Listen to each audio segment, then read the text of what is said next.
ये क्या कर रहा है, उसने खुद से बुदबुदाया। पर अगले ही पल उसका गुस्सा फूट पड़ा। वो दीवार धकेलकर अंदर घुस गया और जोर से चिल्लाया, समीर, तू पागल हो गया है क्या? ये सब क्या है? समीर ने धीरे धीरे अपनी गर्दन घुमाई। उसकी आंखों में पागलपन और एक खौफनाक हंसी तैर रही थी। आदित्य, तू आ ही गया। आदित्य गुस्से में कांप रहा था। मेरे पापा का एक्सीडेंट, यश का गायब होना, वो नकली कॉल, सब तूने किया था, है ना? समीर जोर से हंस पड़ा। हाँ, सब मैंने किया। और क्यों किया, ये भी सुन ले। मैं तुझे अपना दुश्मन नहीं समझता था आदित्य, लेकिन तू ही वो था जिसने पत्थर का सैंपल लिया था। जब तूने लिया, मैंने भी लिया, और उसी दिन से वो आत्मा मुझ पर हावी हो गई।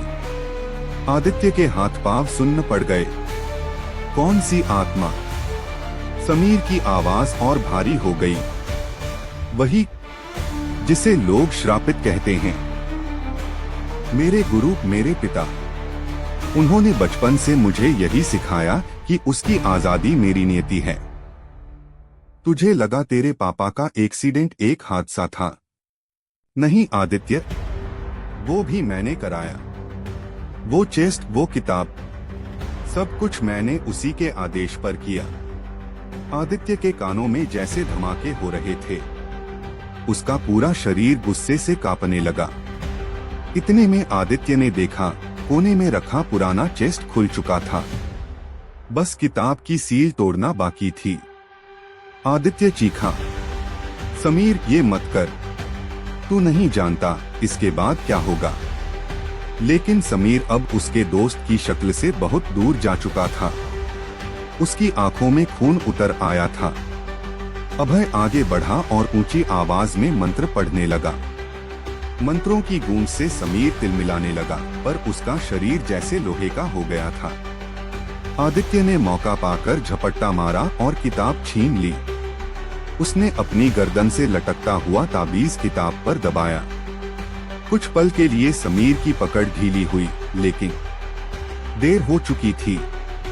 किताब की सील पहले ही टूट चुकी थी। झोपड़ी के अंदर अचानक भयानक अंधेरा छा गया। दीवारें कांपने लगीं। हवा में औरतों के चीखने और बच्चों के रोने की आवाजें गूंज उठीं। एक गहरी कांपती हुई आवाज आई, आजादी, आखिरकार आजादी। समीर चीखता हुआ जमीन पर गिर पड़ा और बेहोश हो गया। आदित्य और अभय ने एक दूसरे की ओर देखा। उनकी सांसें तेज थीं। उनके दिल में सिर्फ एक ही ख्याल था, भागो। दोनों ने किताब उठाई और बाहर की ओर दौड़ पड़े। पीछे से उस आत्मा की खौफनाक हंसी गूंज रही थी। तुमने दरवाजा खोल दिया है, अब तुम खुद इसे बंद नहीं कर पाओगे। आदित्य और अभय किसी तरह भागते भागते आश्रम पहुंचे। उनकी हालत खराब थी, शरीर कांप रहा था और कपड़ों पर धूल मिट्टी लिपटी थी। उन्होंने बाबा के सामने सारी बात बताई। बाबा ने गहरी सांस ली और आंखें बंद कर लीं। मैंने कहा था, ये सिर्फ बदले की कहानी नहीं है, ये उससे कहीं बड़ी आग है।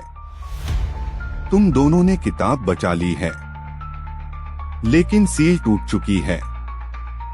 अब असली परीक्षा शुरू होगी। आदित्य और अभय की रगों में खून जम गया। उन्हें समझ आ गया कि असली डर तो अभी शुरू हुआ है। रात अजीब सी खामोश थी। चारों ओर गहरी चुप्पी फैली हुई थी। हवा का एक हल्का झोंका भी उस खामोशी को तोड़ने की हिम्मत नहीं कर पा रहा था।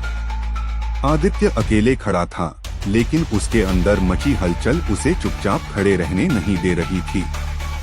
उसके सामने दो रास्ते थे। अगर मैं सब छोड़कर चला जाऊं, तो शायद मेरे दोस्त कभी वापस न मिलें। और अगर मैं उन्हें बचाने निकल पड़ा, तो यह भी पक्का नहीं कि मैं खुद लौट पाऊंगा। यह दुविधा उसके सीने पर बोझ की तरह बैठी थी। लेकिन आदित्य की आंखों में एक जिद भी थी। उसने ठान लिया वह भागेगा नहीं। आदित्य ने सबको एक जगह बुलाया। उसने दृढ़ आवाज में कहा, हमारे पास वक्त कम है। अगर हमें जीतना है तो हर उस चीज को सामने रखना होगा जो इस रहस्य से जुड़ी है। यादें, चीजें, कहानियां, सब चुप हो गए। तभी यश ने धीरे से अपनी थैली से एक पुरानी नोटबुक निकाली। ये मेरे परदादा की है, उसने कहा। इसमें वही सब लिखा है जो उन्होंने अपने समय में देखा और झेला। कई साल पहले इस आत्मा से लड़ाई लड़ी गई थी और इसमें उस आत्मा को खत्म करने का पजल है। आदित्य ने नोटबुक हाथ में ली। पन्ने पुराने थे, स्याही धुंधली, लेकिन उसमें बने प्रतीक और संकेत अब भी साफ थे।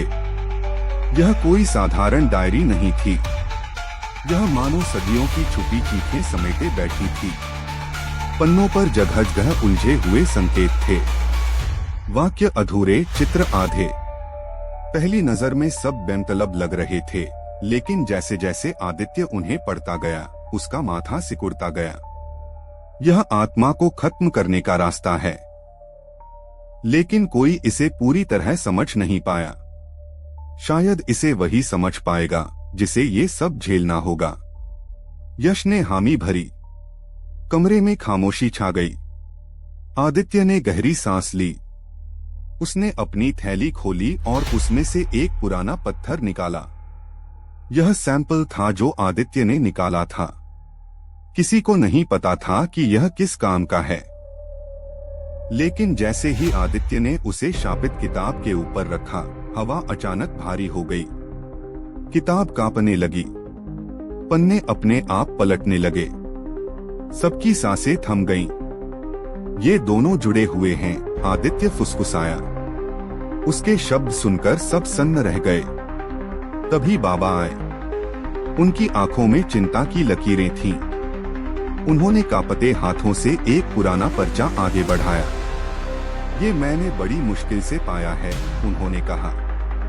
ये हमारे पुराने प्रीस्ट का लिखा हुआ है, जिसने सदियों पहले आत्मा को कैद किया था। पर्चे में शब्द कांपते हुए लिखे गए थे, मानो लिखने वाला खुद डर से कांप रहा हो। उसमें साफ साफ लिखा था, आत्मा को शापित किताब में बांधा गया है। उसकी शक्ति एक विशेष पत्थर में कैद की गई है। अमावस्या की रात आत्मा उस पत्थर को तोड़ देगी और अपनी शक्ति वापस पा लेगी। अगर ऐसा हुआ तो समूचा संसार श्रापित हो जाएगा। कमरे में घबराहट फैल गई।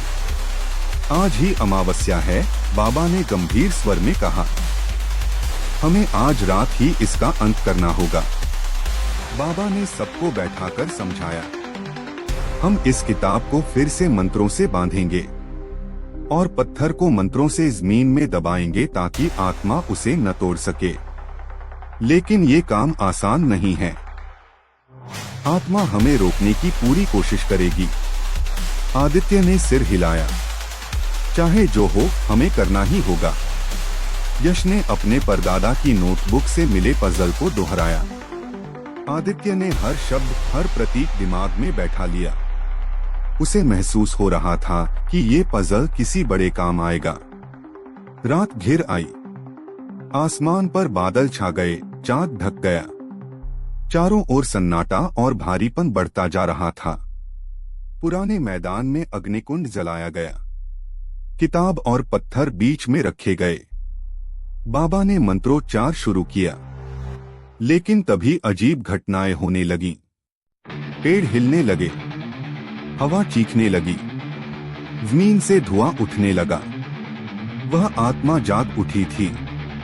उसने उन्हें रोकने की ठान ली थी।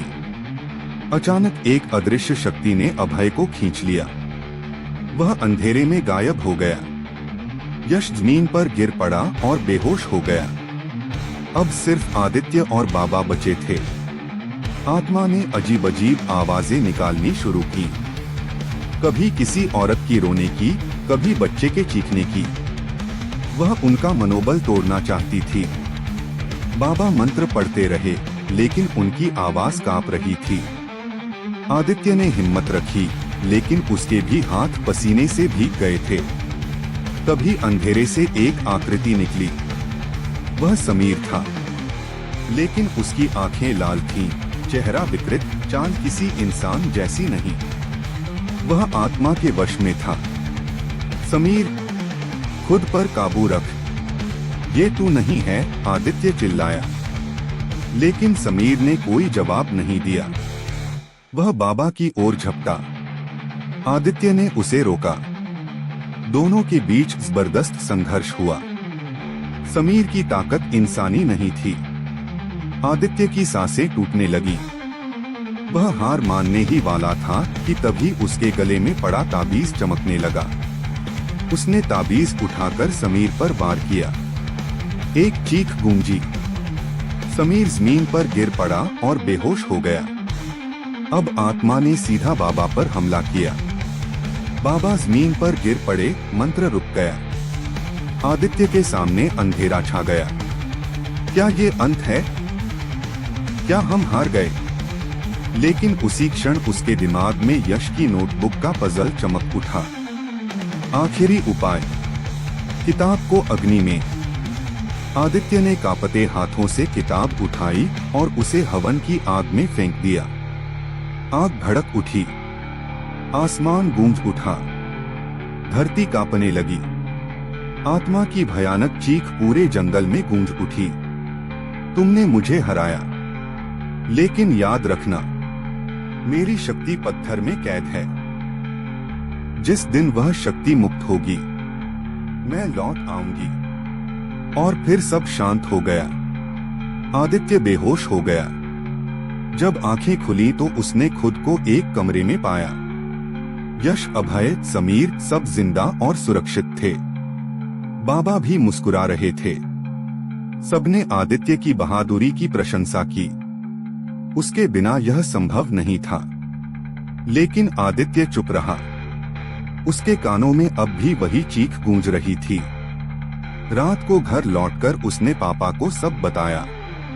लेकिन जब अकेला लेटा तो खिड़की से आती ठंडी हवा ने उसका दिल डरा दिया। पत्थर का टुकड़ा उसकी आंखों के सामने घूम रहा था। क्या वाकई सब खत्म हो गया, या असली खेल अभी बाकी है? कमरे में गहरी खामोशी थी, पर आदित्य को लगा जैसे अंधेरे से कोई उसे देख रहा है।